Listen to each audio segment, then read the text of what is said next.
Gaming has become a common hobby that people participate in almost daily.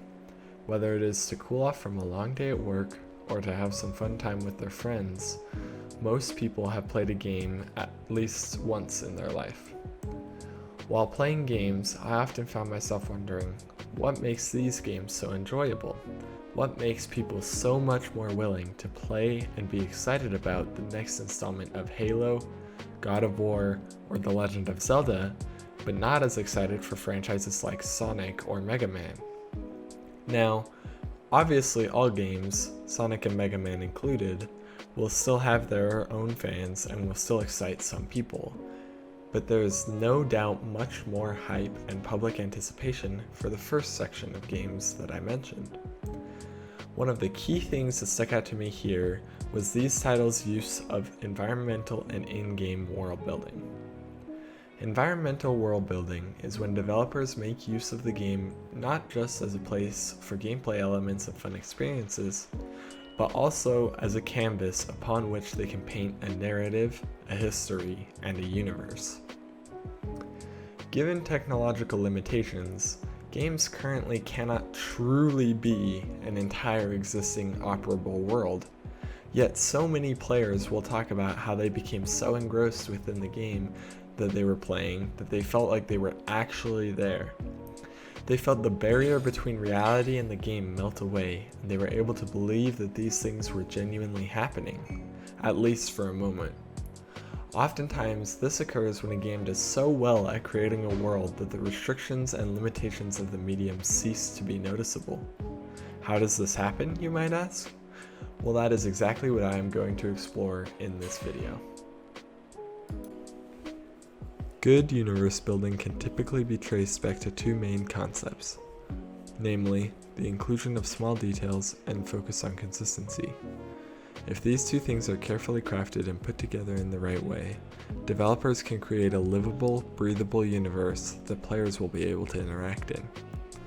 Over the course of this video, we'll be taking an in-depth look at two developers that are especially talented in world building, Bungie and Riot Games.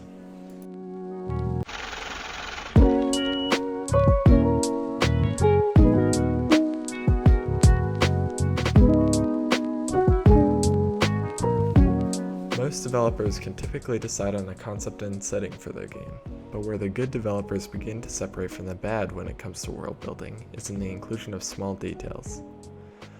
The small details are where the developer places minor visual elements that serve more as decorations than they do the main spectacle. These are typically insignificant things like company or faction logos or having gameplay elements tie into the lore or carvings in a rock. These are things that give a history to the items or a backstory, even if it's one that the players may never learn about and is unimportant to the main storyline. Essentially, these small details will serve as subconscious elements that allow the player to feel as though the world is existing and operating on its own, and they will help the player to imagine life in such a virtual environment. The Destiny franchise is one that utilizes small details well. One of the main ways it does this is through the inclusion of weapon manufacturers. Destiny 2's core gameplay loop has the player collecting and earning weapons as they complete activities. This in itself is fun, but what is interesting is that the developers added small logos for each company which created the guns directly onto the gun's surface, much like how we see logos utilized on products in the real world. This immediately adds a level of depth to the world because there's a reason for the guns to exist. They have a history, they came from a factory, a specific planet, they're made for a specific purpose. This is much more interesting than if each gun was a nondescript creation existing entirely separate from all other guns in the game. Riot Games also makes good use of small details within their new title Valorant. In Riot's own words, Valorant takes place in a beautiful near-future Earth, and as we can see here, the map named Split seems to take place in what looks to be Japan. Typically, developers will focus on the layout of the map, trying to make it work well for gameplay purposes, but where Riot excels is in making sure that the map makes sense, not just gameplay-wise, but within the given universe as well. As the player approaches the A bomb site, where the attacking team plants an explosive spike, we can see that it is quite literally called Area A. At first this might seem a bit cheesy, but eventually we learn that there is a reason for that. The entire map is actually a transportation terminal of some kind, noted specifically by this arrivals and departures sign.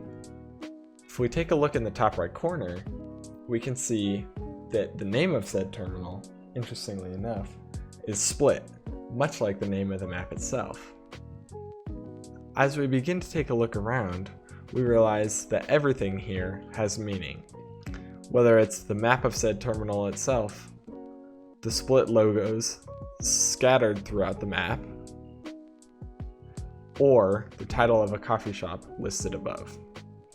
As the player enters into the upper area overlooking the A-bomb site, there's this overhang that seems pretty unsafe for a public transit terminal. But once again, we see that there's a reason for this time being that the terminal itself is under construction, something that most players might not even notice, but that Riot Games put in for continuity purposes, making sure that the world is consistent and coherent with what the player would expect. This construction even continues outside of the playable area, becoming almost a theme for the map. These seemingly minor details all combine to give life to the world, helping it to make sense within the given constraints.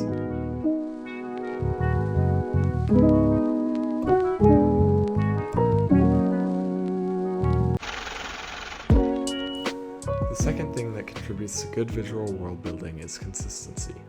Consistency is when a developer takes everything they've created, the concepts, the small details, and the gameplay, and wraps it up into a nice package that is coherent throughout the world.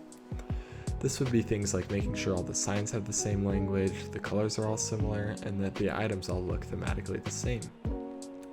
This is also often where the developers make sure that nothing is out of place and everything exists to help increase the player's level of immersion. For Destiny, we previously talked about the gun manufacturers. Consistency here is how all weapons from one manufacturer will have a similar visual style. As we can see in this image, all the Vice weapons are green and black with jagged angles, and they can sometimes be scratched and rugged. All the Hake guns tend to be a more boxy shape, and they come in brown and orange.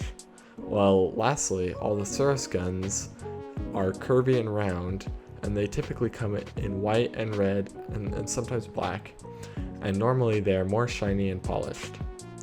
By giving the guns from the same manufacturers a consistent style, not only have the developers given the guns an identity like they did when they gave each gun a logo, but they have now given the manufacturers an identity as well. The player will likely never go to any of the gun factories or learn through direct gameplay why the manufacturers have decided on a certain style, but from the visual indicators on a gun design alone, the player has a mental picture that they can associate with each company. In Riot's League of Legends, consistency is one of the key ways that Riot communicates the lore of a champion. Each champion will have their base iconic look and design, but there will be major similarities between characters that come from the same region. For example, all of the champions from the Shadow Isles have a somewhat greenish-blue, ghost-like design, while all of the champions from the Freljord will be blue and icy, have fur clothing, or be somewhat reminiscent of Vikings and Norse mythology. In this way, any person could easily look at a group of champions, let's say Twitch or God and Warwick, and realize that the group is related and likely has either some form of history with each other or comes from the same region, all while still recognizing each champion's unique design. This allows the player to infer the personality of an individual, but also to infer the environment from which that individual came, simply because of the similar visual designs alone.